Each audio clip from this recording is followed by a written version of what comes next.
que eles dois estão cheios da maconha. Que o bracinho é torto. Aborta também? Chega de ser gay, isso é uma ordem. Mais uma dose, é claro que eu tô afim. A noite nunca tem fim. Por que a gente é assim?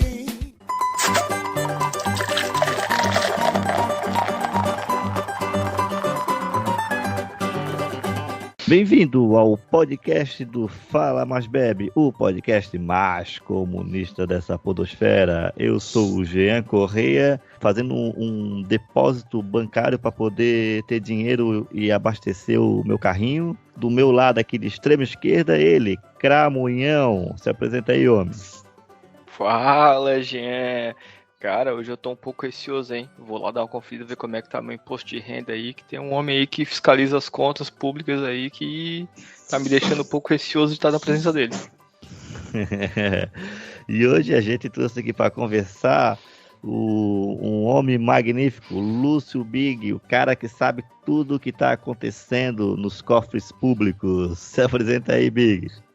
Olá, gente, bacana, pessoal do podcast Fala Mais Bebe, um abraço, Diana, um abraço, Cramulhão, e vamos lá. Primeiro, é um prazer de estar aqui na presença do Lúcio, um cara que a gente já acompanha há algum tempo na internet.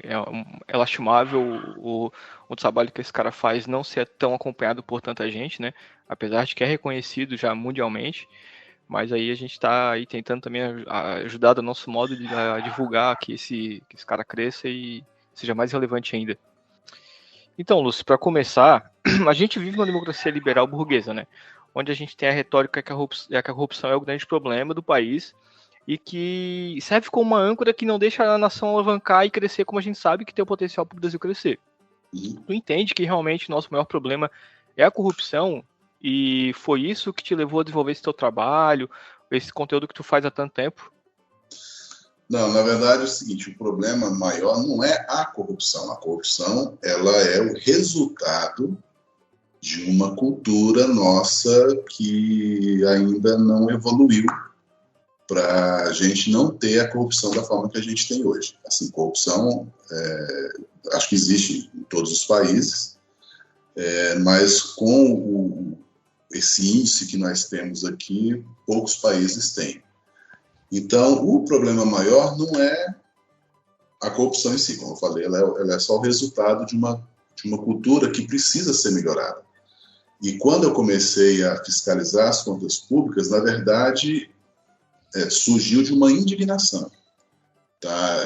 De ver o dinheiro dos contribuintes, né, o dinheiro público, sendo utilizado de forma mínima, assim, no mínimo questionável.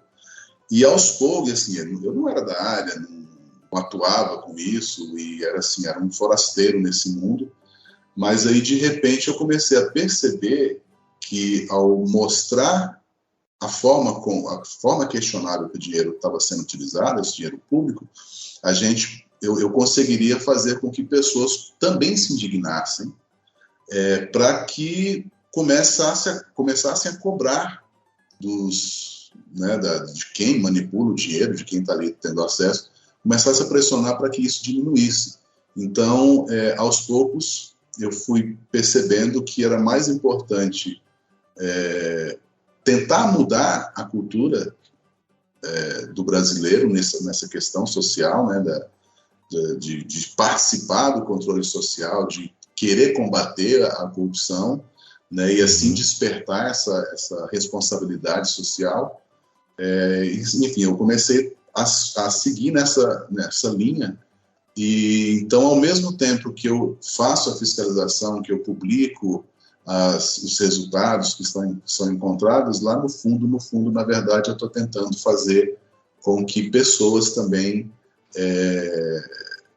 façam parte desse controle social e comecem a mudar a mente, né? Não achar que a corrupção ela tem valor, porque tem gente que acha assim, a corrupção é lá da Petrobras, né? Não sei quantos milhões, não sei quantos bilhões. Aí quando você fala, mas teve um fulano ali que desviou R$2.000, isso é besteira. Não, cara, corrupção não tem valor mínimo. Então, a gente tem que, o certo é certo e a gente tem que seguir aquilo que a gente acredita e que o que eu acredito é o certo. Uhum. Ô, Big, me responde uma coisa. A última vez que eu tinha visto, mais de 6 milhões recuperados para os cofres públicos. Qual que é o número atual? Bom, eu vou te passar aqui o valor exato, que aqui, inclusive os centavos, assim, na verdade, assim, é um valor que eu não estou fazendo ainda. Até me falaram, porra, mas você tem que fazer a correção monetária. Eu nunca fiz. Então, se a gente se colocar a correção monetária, a gente está falando aí, os primeiros valores começaram a pingar em 2013, então já são 10 anos praticamente. Então, hoje está em R$ 6.282.072,34. Valor líquido, né? Aliás, valor bruto, né? Valor sem correção. Uhum. Isso aí tudo é dinheiro que voltou aos cofres públicos graças à atuação das fiscalizações, né, que a gente anda fazendo aí. Legal. E, Big, outra coisa que eu fico muito curioso também é sobre a última operação feita, né, que é a do Operação Tanque Furado, com mais de 513 deputados, e tu falou que 114 estavam ali na linha, usando de forma incorreta. Tem um deputado que apareceu na mídia como o bastião da verdade, o Daniel, aquele bombado lá que... Daniel Silveira. Isso. E, tipo, ele era um cara que chegava lá, fazia essas merdas e se achava na razão. Como é que foi tu fazer a denúncia em cima, tipo, dele, assim? Tipo, teve alguma revolta? Ele entrou em contato ou não? Foi tranquilo? Quando eu fiz a denúncia no Ministério Público, Ministério Público, Tribunal de Contas, eu fiz a denúncia do pacote completo, né, de todos os 100 e tantos, tá? Não foi individual. E naquele momento ele estava atrás das grades, então não sei se ele teria condições de querer, né, ou mesmo assessoria querer falar alguma coisa.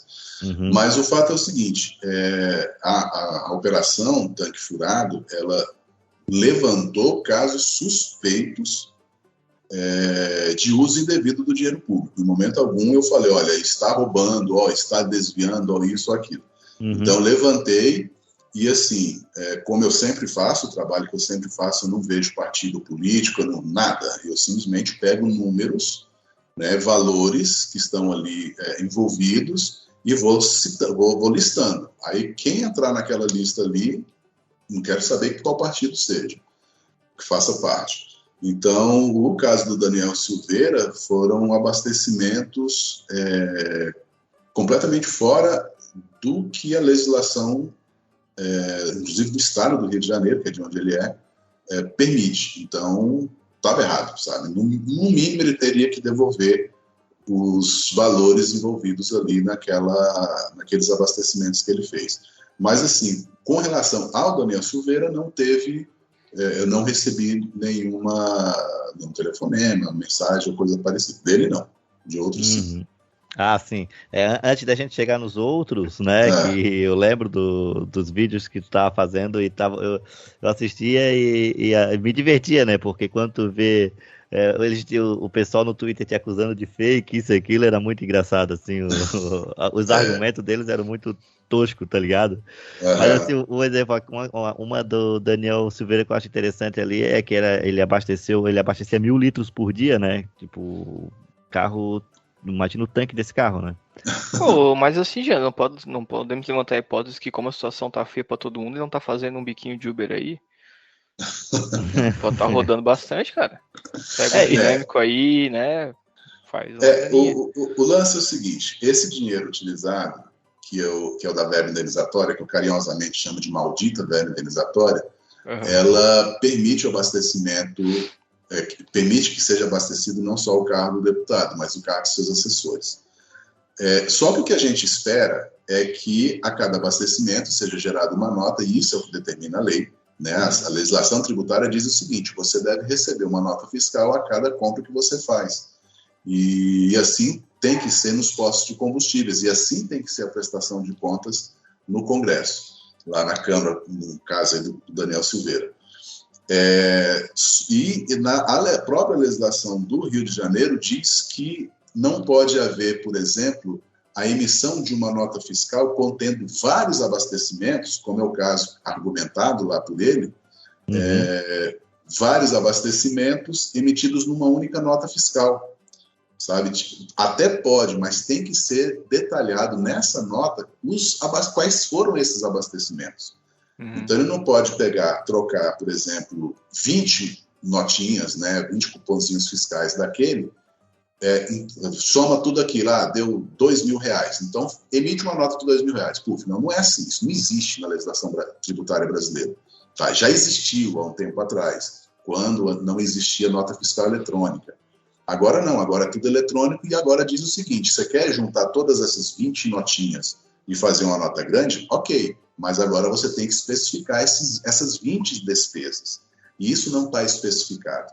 E a única forma legal de entender esse tipo de abastecimento foi feito um abastecimento único nesse valor cheio. E aí nem carreta você consegue encher com a quantidade de litros de combustível que tem ali naquelas notas. Para quem não lembra, quem que é o Daniel Silveira é o cara que rasgou a placa da Marielle Franco. Esse ser humano imprestável. Negacionista, anti-ciência, anti-vacina, né? Totalmente atrelado ao estilo de governo atual. Nessa tua jornada, Lúcio, tem alguma investigação que te deu mais dor de cabeça? Alguma que se interessou mais, que te conduziu até hoje? Alguma que assim, tipo, te despertou mais interesse? Algum trabalho para ti que foi mais até prazeroso de fazer, sabe? Olha, quando eu começo uma fiscalização, eu tenho dois sentimentos. O primeiro é de felicidade por encontrar irregularidade e outro é de profunda tristeza por ter encontrado a irregularidade. Entendeu? É algo assim bem complexo. Mas assim, ao longo dessa jornada, cara, nossa, teve situações assim, as mais felizes, assim, as que me trouxeram mais alegria são aquelas que resultaram em condenação, que resultaram em retorno do dinheiro aos cofres públicos, sabe? Então, algumas, por exemplo, posso citar aqui, uma deputada lá de Pernambuco, acho que é Pernambuco, ela, ainda em 2014, por aí, ela alugava veículos de uma locadora que não existia. E os veículos existiam, só que eles não eram utilizados por ela. O carro estava alugado para outra pessoa. Enfim, mó maracutaia, sabe? E aí eu posso falar tranquilamente que era desvio, que era peculato, porque ela foi condenada, sabe? Anos depois ela já não estava mais exercendo mandato, ela não tinha conseguido a reeleição em 2018, e ela tinha sido nomeada aqui em Brasília, por incrível que pareça, ela é de Pernambuco, mas ela foi nomeada aqui em Brasília pelo governo do Distrito Federal para assumir uma secretaria de alguma coisa que tem a ver com deficientes físicos, né, pessoas cadeirantes, porque ela é cadeirante. E aí saiu a decisão da justiça, né? Ela foi condenada à prisão, ela foi condenada a devolver a grana todinha, com correção e etc. e tal. Ela não ficou atrás das grades pela a questão mesmo por ser cadeirante, por ser aquele negócio lá de réu primário, não sei o que e tal. Mas aí ela perdeu o emprego, sabe? Então, deu aquela chacoalhada na vida dela. Isso foi muito bacana, porque mostra que vale a pena a gente trabalhar, sabe, fazendo isso. Teve parlamentar também que perdeu os direitos políticos por 4 anos. Então, bom, só falando aqui, ó, no caso da deputada, é a Rosinha da Defal, né? Quem perdeu o mandato foi alguma coisa Cavalcante, eu esqueci, ele é lá de Pernambuco também, alguma coisa Cavalcante, não me recordo. Tem um pai e um filho que também perderam direitos políticos, e todos eles tiveram que devolver dinheiro.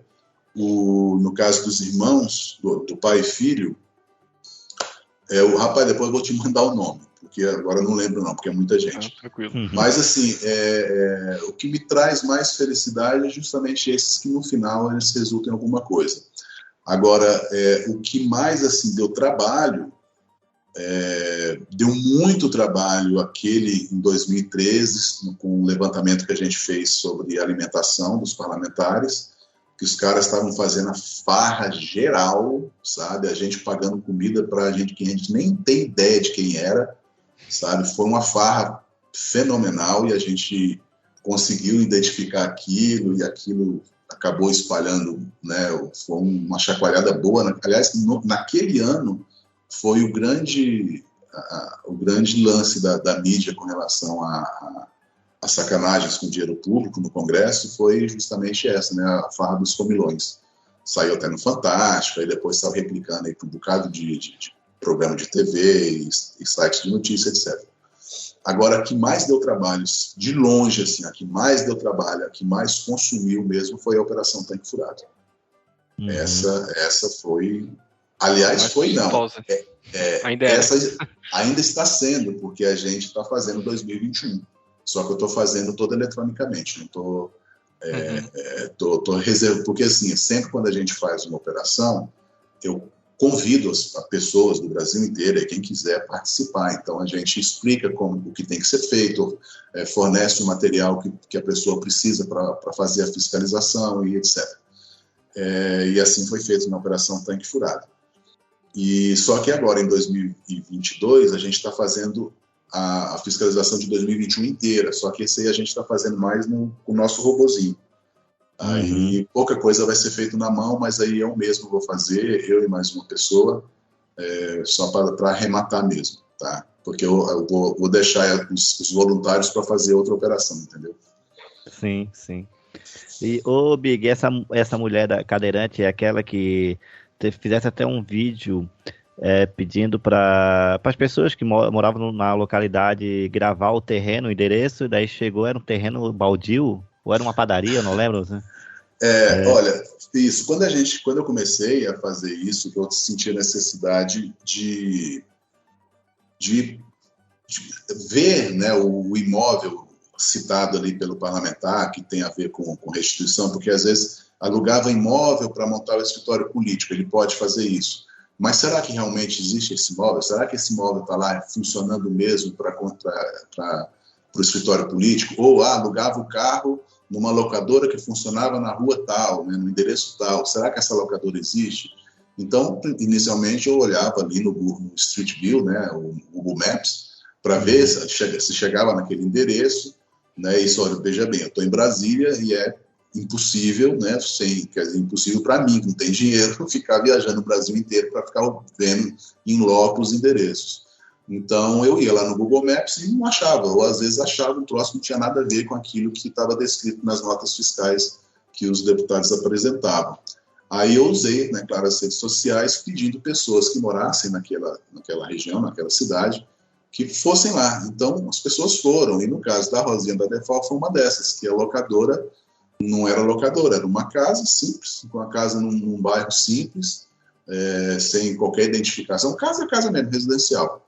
E aí nas investigações, a Polícia Federal teve lá, e quando envolve parlamentar, né, Câmara dos Deputados, deputados federais ou senadores, quem atua em fiscalização assim não é a Polícia Civil, é a Polícia Federal.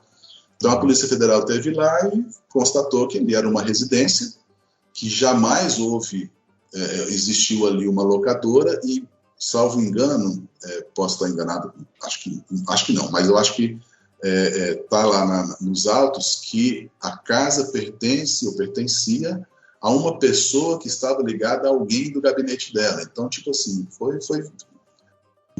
fecharam ali o elo da coisa, né? Perceberam ali que era tudo uma maracutaia gigantesca. Isso é muito mais comum que a gente imagina, né, cara? De gente que loca imóvel, né, para favorecer familiar, amigo, né? Aquele toma lá da cá tradicional. Sim, esse Alguma Coisa Cavalcante, ele alugava o prédio do primo dele, do tio dele, alguma coisa assim. E não pode. Né? Isso a própria...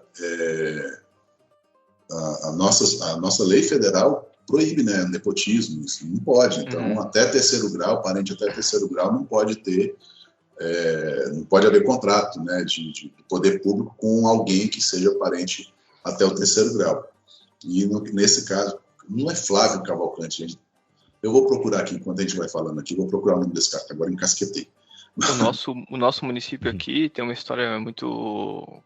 que corre aí na boca miúda, que algum dos prédios que a prefeitura alocou e depois comprou eram de vereadores do município, né? Então a gente é acostumado com esse tipo de coisa, de que o vereador vai lá, constrói um imóvel, aluga para a prefeitura usa durante um tempo e depois acaba comprando o imóvel do vereador.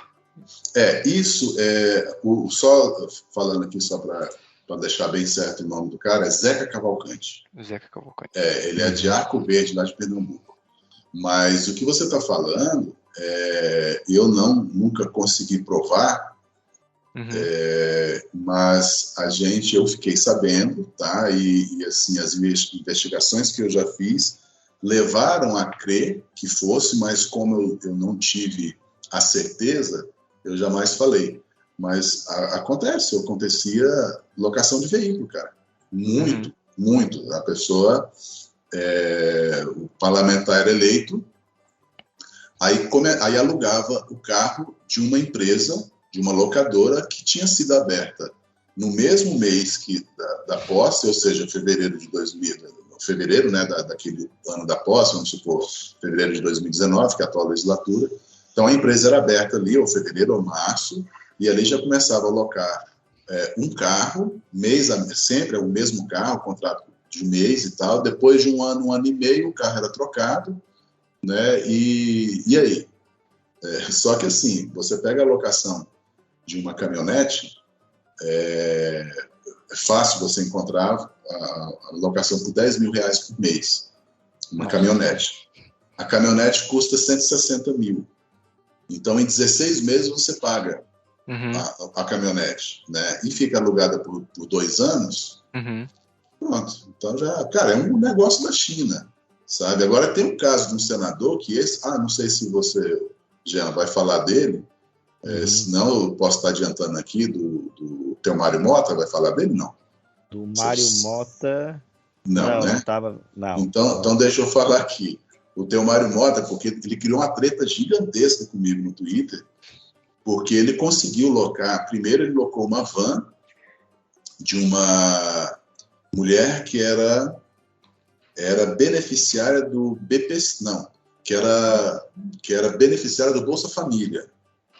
Então começa que ele alugou o carro de uma pessoa física. Infelizmente o Senado autoriza, a Câmara não. Mas ele alugou o carro de uma pessoa física. Era uma van velha, ele pagava 18 ou 20 mil por mês na van. Na época, quando eu fiz a verificação, a van custava 80 mil e ele pagava 20 mil por mês. Em 4 meses ele pagava a van. Já tinha mais de ano que ele estava alugando. A dona da van, ela é beneficiária do Bolsa Família. Aí, na época, eu publiquei e tal, não sei o quê, não lembro se eu fiz denúncia, imagino que deva ter feito. Aí ele cancelou o contrato. Falei, porra, beleza. Então, pelo menos essa maracutaia acabou. Só que em seguida ele alugou aquele carro da Mitsubishi, aquela picape. Pajero? Não, a caminhonete mesmo. Enfim. Não me recordo. Tipo Hilux, só que é da Mitsubishi. Sim.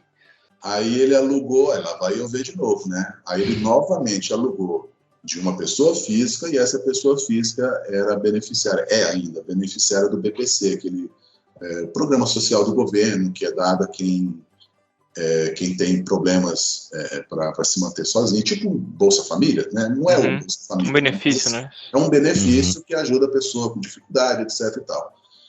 Aí eu publiquei, né? Aí esse sim eu denunciei. Denunciei. O outro caso também. Aí denunciei no Ministério Público, essa da caminhonete. E aí ele ficou puto, cara, porque eu publiquei, né? Aí ele ficou brabo lá. E, você tá a serviço do Romero Jucá, porque ele é de Roraima. É do adversário político. Ele é de Roraima. Ele é de Roraima e ele é, assim, inimigo político ferrenho do tal do Romero Jucá, que todo mundo conhece Romero Jucá. Sim. Então, eles são inimigos lá no estado. Aí, quando eu publiquei, ele só falava assim, você está a serviço do Romero Jucá, quanto lhe pagaram para fazer essa matéria? Eu pago mais. Eu pago mais para doar. Eu falei, não, senador, ninguém me pagou nada, não. Agora me explica, por que você alugou o carro de uma pessoa que nem tem condições de ter um carro? E ele nunca respondia. Aí ele sempre vinha me atacando. E eu sempre, naquela calma toda, eu falei, não, senador, mas explica para nós aqui, como você aluga um carro 2 vezes mais caro do que é praticado no seu estado? Porque ele estava alugando, acho que era 18 mil essa caminhonete também, e essa mesma caminhonete era 9, 10 mil reais, se encontrava em qualquer lugar, em qualquer locadora lá de Roraima, sabe? Então, assim, cara, aí, enfim, e esse negócio lá, eu mandei lá no Ministério Público, aí foi autuado, né, eles aceitaram a denúncia, já virou inquérito, e agora está na mão da... Enfim, entrou em sigilo. Agora não sei mais o que está acontecendo, nem eu tenho acesso. Mas quando entra em sigilo é porque o bicho está pegando. Aconteceu Lúcio, isso deixa eu também. fazer uma pergunta. Esses carros que eles locam é para uso pessoal deles ali durante o mandato, né? No caso, para cumprir alguma necessidade que eles tenham. Não deveria ter alguma normatização para, tipo, tá, tudo bem, você precisa de um carro para se deslocar, você tem um sedã, não vou nem questionar a questão do carro ser um pouco de luxo, mas uma caminhonete vai cumprir a necessidade do senador, do deputado, do que seja. Ele tá fazendo um fretezinho por fora, será? Fazendo um biquinho aí, fazer uma mudança para a família? Porque não vejo a necessidade do cara ter uma caminhonete, sabe? Ou não sei que ele vá se embrenhar nos rincões do Brasil, que necessita de um carro 4x4, alguma coisa assim. Não consigo ver a necessidade de um carro tão caro, que se um carro mais simples, até com conforto, atenderia as necessidades deles. No caso, por exemplo, do Theomário Mota, é justificável, porque Roraima não é um estado assim, tipo São Paulo, que você tem asfalto para tudo quanto é canto. Né? Então lá realmente precisa de um carro 4x4, porque tem uns locais lá que... Né, tem local que nem de carro chega, né? Tem que chegar de barco. Não, mas sério mesmo, tô brincando, não. Não, imagina. Assim, o norte, de um modo geral, né, Amazonas, por exemplo, se você pegar ali a prestação de contas de parlamentares do Amazonas, você vai ver muito frete de avião, aliás, não só do Amazonas, mas ali, Amazonas, Pará, Roraima, Acre, você vai ver muita locação de aeronave, você vai ver locação de embarcação, porque tem local que não chega de carro. Sim. Então o cara ou vai a cavalo, ou ele pega um helicóptero, um aviãozinho, ou um barco e tal, e vai. Mas assim, mais para o sul aqui, sudeste e tal, tem muita caminhonete. Eles alugam muito, não vou falar que é a maioria, mas assim, é muito fácil de você encontrar locação de Hilux, dessa outra da Mitsubishi, que eu não lembro o nome, Triton, lembrei. Da Triton, muito Corolla, muito, mas muito Corolla, sabe? E alguns carros mais simples. Então, assim, na teoria, como esse dinheiro é destinado para ajudar no custeio do mandato, e aí depois eu vou falar que eu não concordo com isso, eles podem alugar o imóvel para montar o escritório político no estado deles. Então, imagina, o parlamentar ele está aqui em Brasília, no gabinete dele, trabalhando para a população, né, os cidadãos do estado dele. Né? Essa é a teoria da coisa. Tá? Só que ele precisa ouvir as demandas do seu estado. Então ele precisa ter um local físico para receber essas demandas, para receber os cidadãos, para receber os representantes, receber representantes de classe, receber, sei lá, prefeitos, etc, etc. Porque ali eles vão chegar, porra, lá no meu estado, no meu município, está faltando um asfalto, não sei o quê, pô, vê se você consegue e tal. Ok, esse é o trabalho, está tudo certo. Tá? E aí também eles precisam se locomover para justamente ir a esses municípios, ou às vezes tem eventos, eles têm que se deslocar e tal. Ok, tudo bem. Então, ok também locar carro bacana. Assim, um carro novo, um carro seguro, tá? Pô, os caras vão pegar a estrada todo dia. Então, ok, tá? Agora, o problema é quando você percebe que extravasaram, ultrapassaram o limite do bom senso. Aí não dá. Por exemplo, locação de imóvel. Eu fiz um vídeo, soltei agora há pouco, até eu criei uma série agora no meu canal no YouTube que está caindo vertiginosamente, vai cair mais.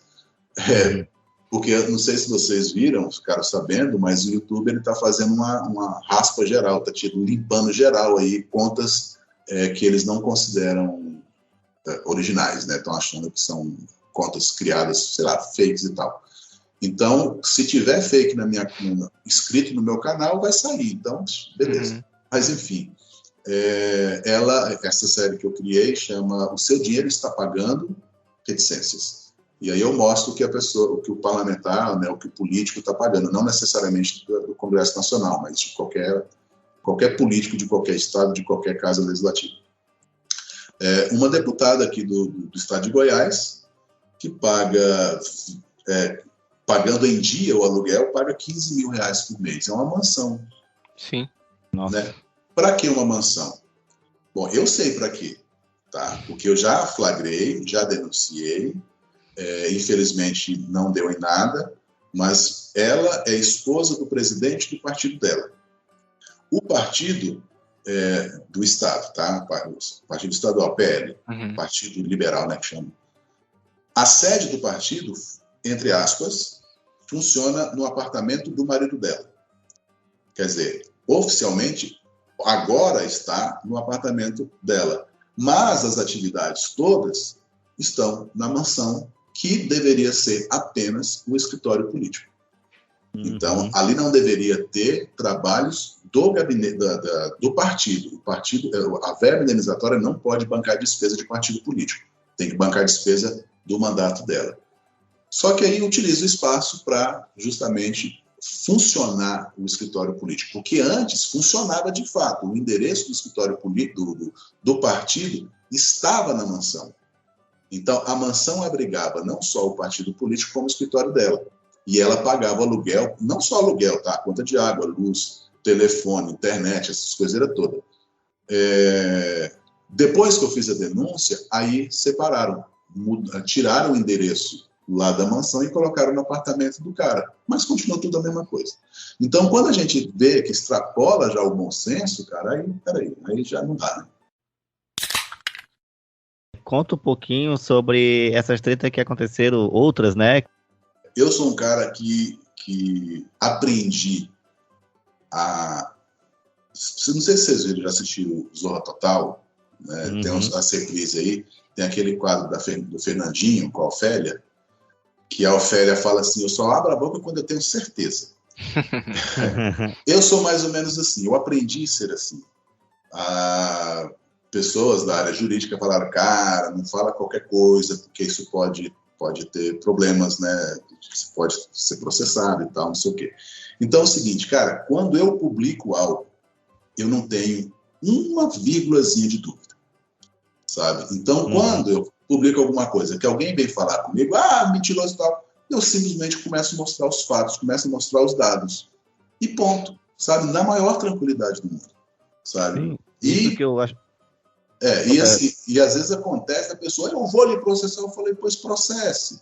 Eu não sei o nome, eu falo com a pessoa, eu não sei o nome, eu nunca lembro o nome desse recurso jurídico, mas assim, se você me processa, me acusando de algo que eu não fiz, além do processo, seu processo ser arquivado, eu posso mover um processo contra você, por você ter movido um processo contra mim. Eu não sei como é que é o nome jurídico dessa coisa. Sim, tu vai reverter o processo contra a pessoa que te acusou, né? Exatamente. É aquele negócio, não teve provas, né? Se não teve provas, agora deixa eu provar que tu tava mentindo. Teve um caso muito interessante, cara, que tinha um deputado,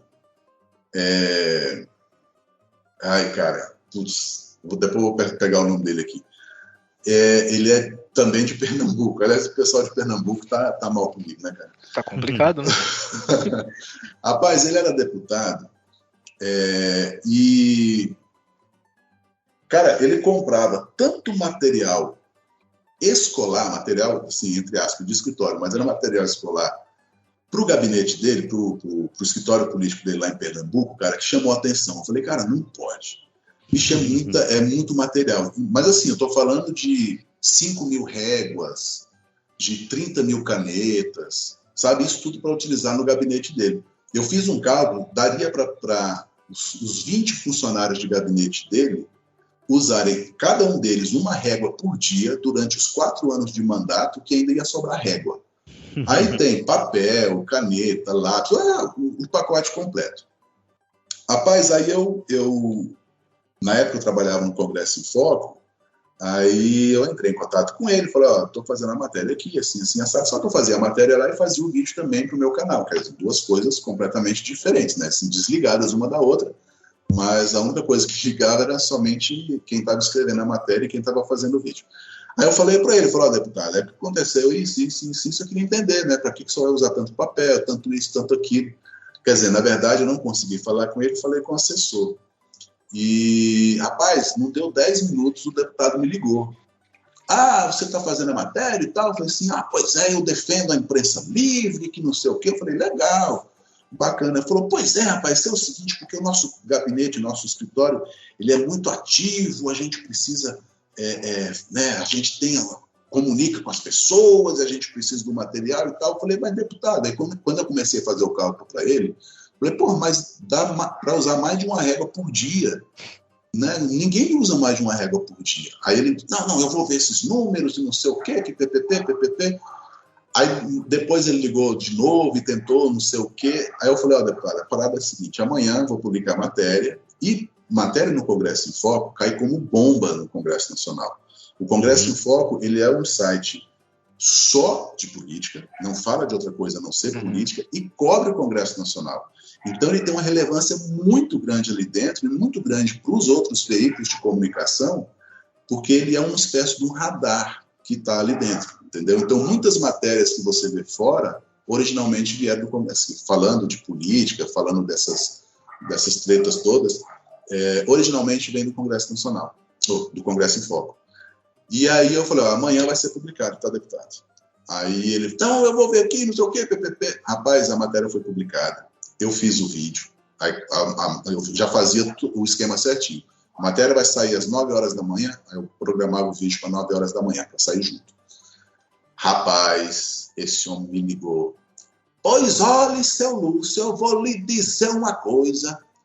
Tu sabe quantos municípios o Brasil tem? Eu falei, sei, 5.570. Pois então, vou lhe processar em cada um deles. Eu falei, tudo bem, seu deputado, é um direito que o senhor tem. Agora, aí eu falei essa parada aí de reverter, né? Eu falei, aí serão 5.570 processos contra o senhor também. Mas nunca me processou, porque justamente por isso, porque eu só abro a boca quando eu tenho certeza, entendeu? Ele tinha ciência que ia ser revertido e ele ia acabar sendo prejuízo, né? Exato. Não tinha condições. E o processo até hoje está rodando. Olha só. É demorado, não teve né, desfecho. cara? Não, ainda não. Depois de tanto tempo aí, tu tá realizando seu trabalho, mexendo nesse vespeiro, mexendo com gente influente, gente importante, gente da política. Tu nunca sentiu medo de, né, ou tu já foi ameaçado, ou tu é ameaçado diretamente, sabe, tipo... Não, ameaça não, assim, fora ameaça de ser processado. De processo. Não. Nunca sofreu ameaça mesmo de não. integridade física. Assim, até porque é o seguinte, igual você falou, eu mexo com pessoas poderosas. Só que essas pessoas poderosas, elas são expostas, e elas precisam da imagem delas para se manterem ali, né, na fita.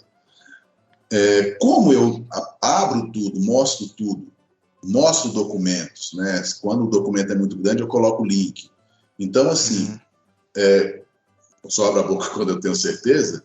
Então, acaba que eles não ficam desmotivados a quererem fazer algo contra mim, porque sabem que se fizer algo contra mim, já sabem quem são os meus, entre aspas, inimigos. Ficam acuados, né?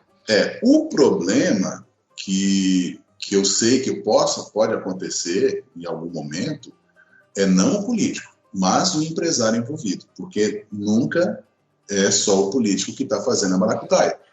Tá? Por exemplo, o cara da locadora lá da Rosinha da Defal, o cara, entre aspas, é um empresário que estava se beneficiando de alguma forma, não sei como. Tá?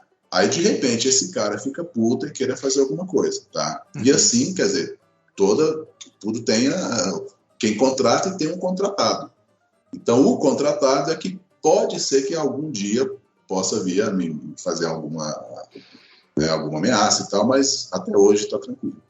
É que a gente sabe que no Brasil é complicado, né? Até as regiões do Norte e Nordeste que ainda tem muita questão da pistolagem, a gente sabe que no Rio tem muita questão da milícia, sempre meio temeroso a vida, né? Tipo, tu tocar nesse tipo de tema de assunto.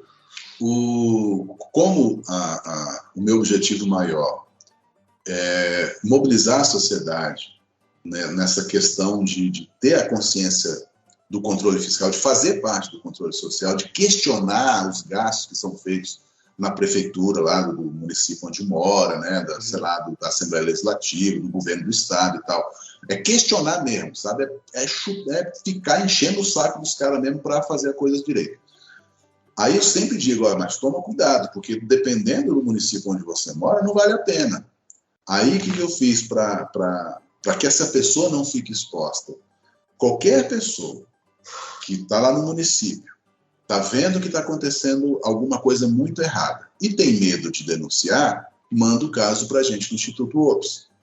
A gente vai analisar esse caso, tendo fundamento, tendo documentos, tendo tudo ali provando, a gente faz as denúncias necessárias, sem sequer a pessoa aparecer. Em momento algum a pessoa vai aparecer. Então a denúncia vai ser feita e a identidade da pessoa sequer jamais será revelada. Já fiz isso em município, por exemplo, um município com 2.000 habitantes, cara, 2.600 habitantes. Eu denunciei a prefeitura, sabe? E assim eu venho fazendo muitas coisas, eu faço e não publico, porque às vezes assim nem cabe muita publicação, mas assim muitas denúncias eu já fiz de prefeituras, já fiz de vereadores, sabe, de conluio lá de vereadores ali para desviar dinheiro de merenda, sabe, uns esquemas assim. Então, tudo isso eu vou fazendo, pelo nome do Instituto OPS, né, eu como presidente do Instituto OPS eu posso, então eu faço as denúncias em nome do Instituto OPS e a pessoa que faz a denúncia não aparece. Ô Lúcio, e explica para nós um pouquinho sobre o robozinho agora, porque eu sei que praticamente tu tem toda uma equipe, todo mundo voluntário ajudando, e é uma papelada. Eu vejo quando tu faz os vídeos mostrando passo a passo, eu sou muito burro, assim, eu olho para aquilo e falo assim, caraca, cara, como é que, tipo, é muita coisa, muita informação numa folha, tipo, 300 folhas, né? O que o robozinho vai trazer de vantagem agora nesses avanços? Pois é, o robozinho ele foi criado pelo Valdemir, que ele é o cara que criou o site da OPS NetBR. Então, só para deixar separado, o Instituto OPS é a entidade que tem sob o seu guarda-chuva dois projetos, tá? É o projeto Novo Eleitor e a OPS, que é a Operação Política Supervisionada. Então, essa Operação Política Supervisionada é a nossa organização que faz as fiscalizações de gastos públicos, tá? Então, tem o site do Instituto OPS, que fui eu quem criou, e tem o site da OPS, que é uma ferramenta de pesquisa sensacional, que foi desenvolvida pelo Denis, pelo Vanderlei. Que, na verdade, lá atrás, uma outra pessoa havia criado esse site, né, coletando dados da Câmara e do Senado, que era feito manualmente. Aí essa pessoa não pôde mais continuar nos ajudando. Aí o Vanderlei pegou e reformulou o site e criou o robô. Então, o robô, hoje, ele trabalha todo dia coletando dados da Câmara e do Senado, dados dos gastos, dados de presenças, de informações de funcionários, de secretário de gabinete e tal. Aí leva tudo para o site da OPS, organiza tudo e deixa tudo pronto e me avisa quando ele encontra alguma irregularidade. Sim, ele é bastante limitado, então ele não acha tudo. Mas sempre quando ele acha alguma coisinha, ele dispara um e-mail para mim. Olha, tem tal coisa. Aí eu vou lá e verifico. Às vezes ele erra, quase sempre erra, mas assim, tem vários acessos, muitas coisas a gente conseguiu já inclusive reaver dinheiro aos cofres públicos graças ao trabalho dele. E aí tem mais um outro desenvolvedor que fez a outra parte do robozinho especificamente para a operação tanque furado, sabe? Que é transformar as notas, os dados de notas fiscais em notas fiscais, fazer as leituras dessas notas, de todos os dados daquelas notas, produto, quem é o cliente, valores, etc., etc., e gerar um relatório. Então, assim, cada vez mais o robozinho é incrementado.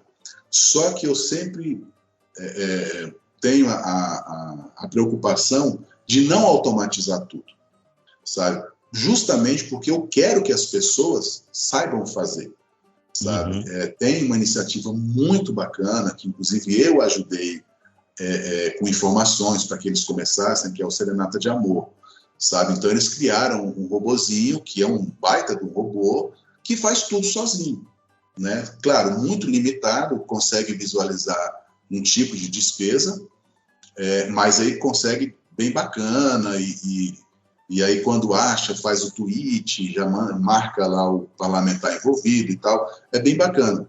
Só que é o tal negócio, o cidadão, ele fica como um mero espectador, ele fica vendo aquilo funcionar.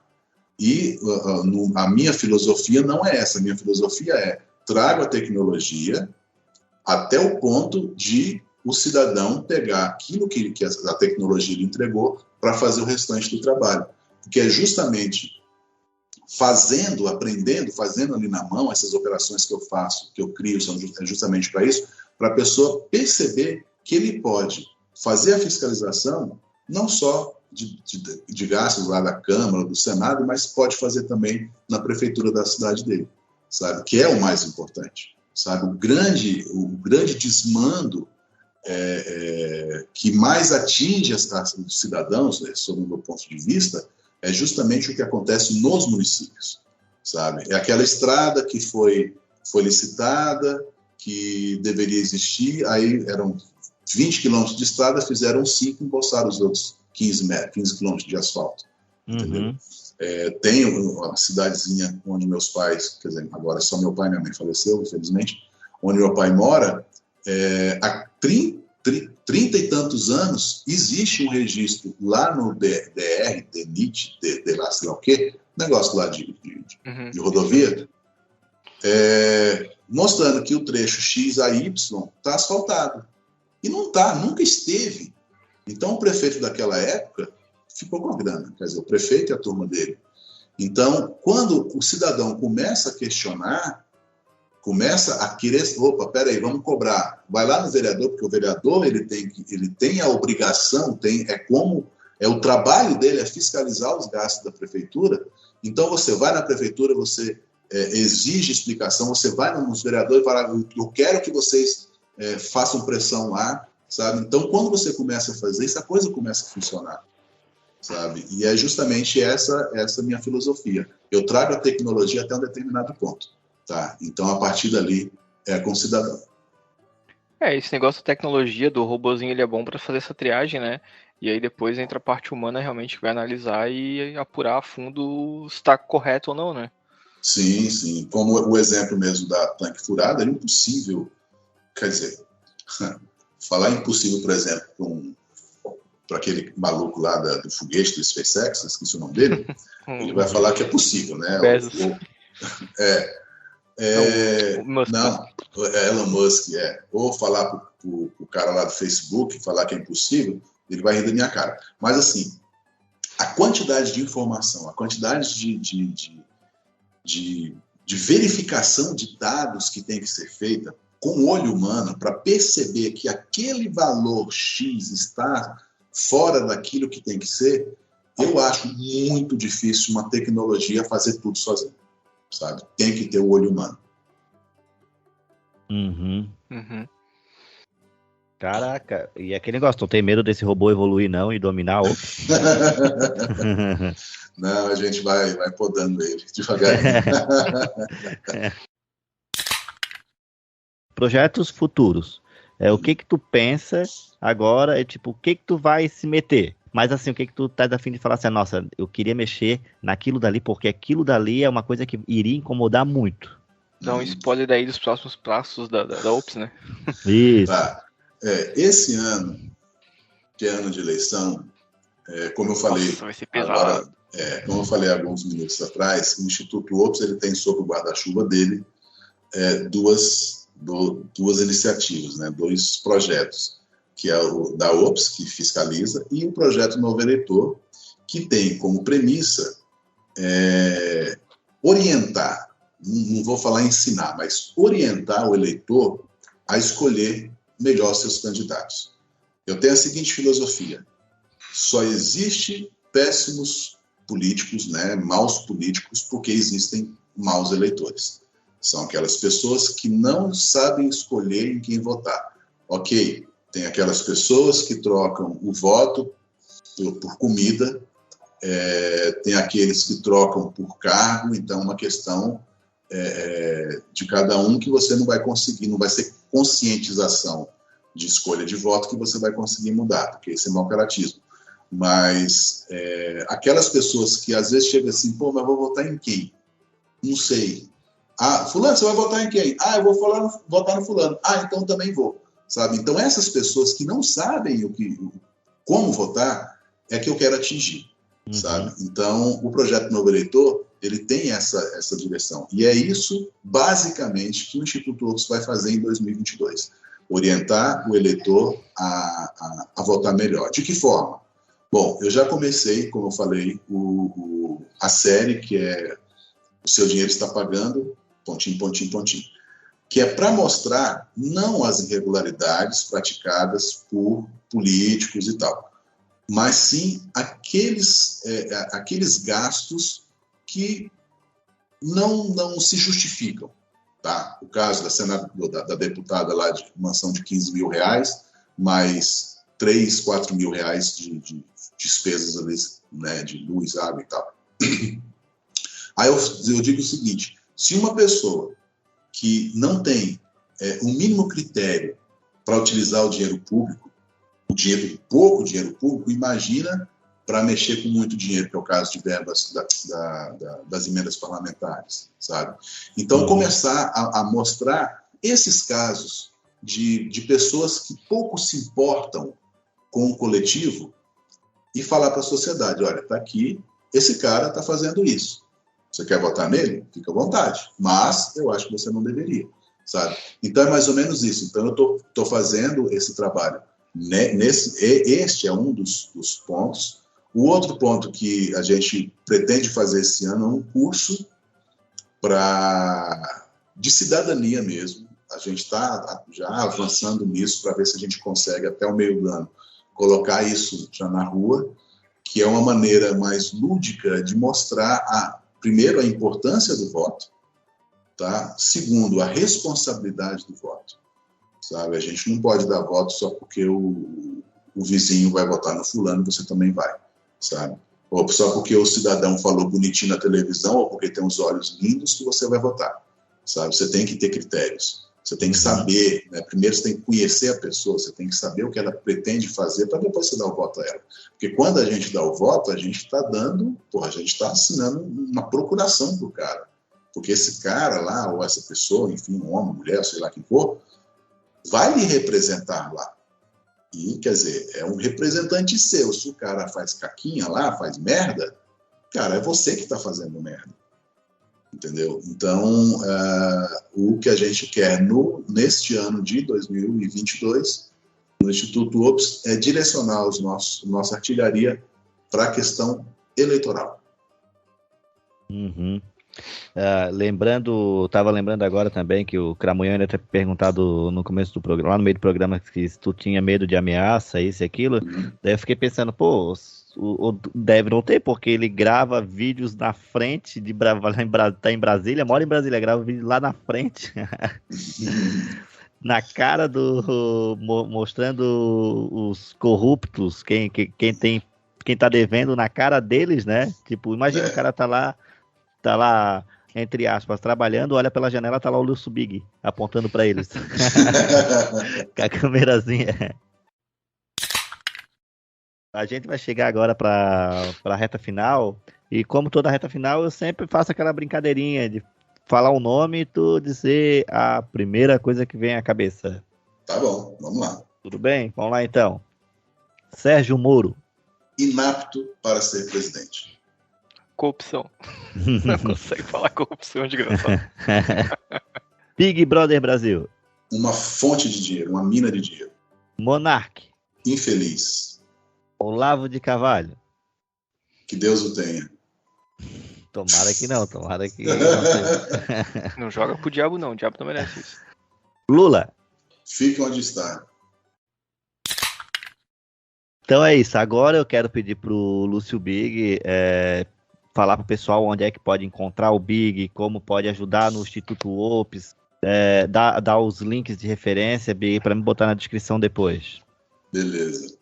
Bom, o Lúcio Big vocês vão encontrar, primeiro digitando Lúcio Big no Google, já vai aparecer um bocado de coisa ali, mas o Lúcio Big tem o site, tem um blog, que é o luciobig.com.br, tem o site do Instituto Ops, que eu sou o diretor, presidente, que é institutoops.org.br, e é uma entidade sem fins lucrativos que vive na penúria para sobreviver, como muitas entidades que dependem de voluntários, né, inclusive financeiramente. Né, lá no próprio site do Instituto tem um botãozinho de doação, quem puder e quiser doar, fique à vontade. Tem várias plataformas, então está bem fácil para qualquer tipo de forma de pagamento, tem como fazer. E qualquer coisa que queiram denunciar e tenham receio, pode entrar em contato comigo, luciobig@institutoops.org.br, manda um e-mail, explica o que está acontecendo, a gente vai trocar uma ideia. Conforme for, eu já passo o meu Telegram e a gente conversa mais facilmente ali e vamos desenvolvendo o trabalho. É isso aí. Cramunhão, mais alguma coisa? Cara, a gente aí tá ao pé de um governo que se diz anticorrupção, né, tudo aquilo que estava aí, anti-status quo, sendo que ele é o status quo, né? Dá pra afirmar, Lúcio, que acabou a corrupção, que a gente não tem nenhum dessa família aí envolvido em escândalos que até tu já tenha citado? Olha só, existe uma sensação de realmente o fim da corrupção, só que eu não acredito nisso. Só que pior do que a corrupção é a maneira com que esse país está sendo conduzido por esse presidente. Sabe, é um cara absolutamente inapto também, né? A diferença dele para o Sérgio Moro é que o Sérgio Moro é um cara inteligente, né? Não tem condições políticas para ser um presidente. Agora, o Bolsonaro, ele sequer tem essa capacidade intelectual para estar à frente do cargo, né? Um cara que fala muita besteira, um cara que faz muita merda, sabe? E eu não acho que a corrupção acabou. A história nos mostra que a corrupção a gente descobre depois que os governos saem, né? Ou pelo menos no segundo mandato, já no final do segundo mandato, a gente começa a descobrir, né, as falcatruas que estão acontecendo. Espero que não seja, que o Brasil tenha entrado nos eixos, né, depois de tanta surra que a gente levou, né, do que a gente viu aí, começou lá, né, começou a aparecer na mídia, né, se jogar na cara do povo. Ali começou o mensalão, depois veio, né, o petrolão, e eu espero que tenha parado por ali, né, se bem que ainda não abriram a caixa preta do BNDES, né, vamos ver. Se não tem investigação, não tem corrupção, né? Sim, justamente por isso. Esse também é um grande problema, sabe? Porque quando você tem quem fiscaliza amarrado, aí não tem jeito, né, cara? Aí fica complicado, né? Quem tem que denunciar não denuncia, quem tem que fiscalizar não fiscaliza, quem tem que investigar não investiga. Aí é que vem aquela história, né? Na época do regime militar não tinha corrupção. Claro que não tinha, né, bicho? Como é que vai saber que tinha corrupção?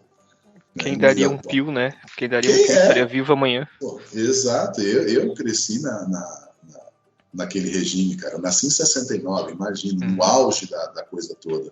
Eu cresci, a minha infância foi assim, marcada por fica calado, cara, não fale besteira, porque senão vão subir com você. Era desse jeito.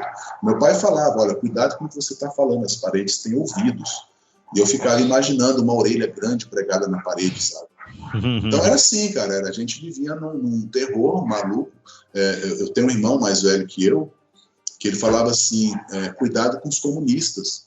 Cara, eu ficava apavorado. Eu falei, cara, que diabo é comunista, cara? Será que é um bicho que vai me pegar aqui, me matar, não sei o quê, sabe?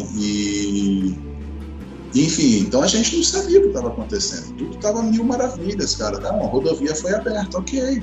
Né? A corrupção, não se ouvia falar em corrupção. Mas a gente não ouvia falar. Né? Mas com certeza ela existia. Vai até, não sei se você já ouviu o Código Russo, Lúcio Big, podcast. Vai sair a continuação. Ele tratou aí sobre o processo do impeachment, essas coisas. Vai sair a próxima temporada, vai ser sobre investigação sobre... Cara, esqueci o nome do assassinato do cara, do jornalista, que meio que entregar... Não é o Zog, é outro. Que entregar praticamente o maior escândalo de corrupção durante a ditadura e, né, como modo operandi, o cidadão foi morto e foi tudo acobertado. Pois é. Mas assim que sair, aí qualquer coisa a gente manda o link aí, porque é bem interessante, vale a pena conferir o podcast Código Russo. Então, galera, chegamos ao final de mais um episódio. Felicidade pura ter o Lúcio Big aqui novamente na nossa segunda temporada. Já teve na primeira, teve na segunda. E ano que vem, Big, espero conseguir contato contigo para uma terceiro episódio, para uma terceira temporada. Te quero toda a temporada aqui, hein? Quero agradecer muito. Um homem desse aí premiado aí, né, cara? Pô, prazer inenarrável estar com o homem desse premiado. Pra quem não sabe, que tá escutando, mas quem todo mundo que tá escutando já sabe, né? Mas o pessoal que vai caindo aqui de paraquedas, o Lúcio Big tem o prêmio anticorrupção internacional, né? Pena que parou no correio e teve que pagar uma nota, né, Big? O Brasil sendo o Brasil, né, cara? Então, taxaram um troféu que é só ferro. O cara é taxado pra receber o seu prêmio, né, cara? O Lúcio Big. Eu lembro do vídeo, ele, nossa, eu tive que desembolsar uma grana ainda pra pegar meu prêmio. O correio não queria me dar. Bicho, é brincadeira. Mas, enfim, né? Mas, gente, eu agradeço, cara, mais uma vez o seu convite. Vou estar sempre disponível, sempre que você quiser. Foi um prazeraço aqui participar do seu podcast. Esse episódio vai estar em todas as plataformas, né, de podcast e também logo lá no YouTube. Muito obrigado pela participação de vocês. Até a próxima e falou! Tchau. Tchau.